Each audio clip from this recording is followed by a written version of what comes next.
All right, guys. So for this assignment 11, since you weren't here to hear the explanation, I'm going to go through how you're going to do it. So you're going to see these two attachments. We're going to be looking at the difference between primary and secondary sources. So you should have watched the Ed puzzle first. So if you haven't done that yet, do that before you start on this assignment. Um, so this first link here is going to be the resource that you're going to use. And as you click through, it does give the directions here, but I'm just going to explain them. So you're looking at our first source here. Number one, it's a transcript of a speech. So after kind of looking at this source, you're going to decide whether you think it is primary or secondary. So let's say that you chose secondary. So the screen is going to turn red because that's wrong. It is actually a primary source.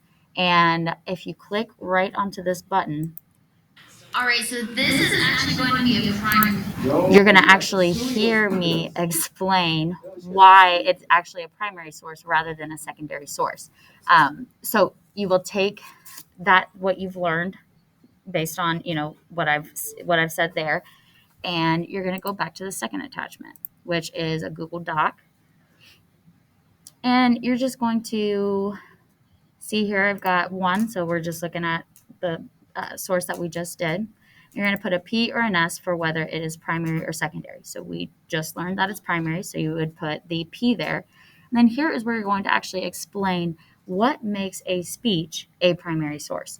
And you can get that from that explanation I gave. If you need more information, you can go and look up why a speech is a primary source. But you should have one or two complete sentences about what actually makes a speech a primary source. And do not just say because speeches are primary sources. I know that. I want you to give me the reasons, what actually makes it primary information. So that you guys can read the example that I gave for an autobiography. But that is how you're going to complete this assignment. So email me if you have any questions. Hopefully that helps, and I will see you soon.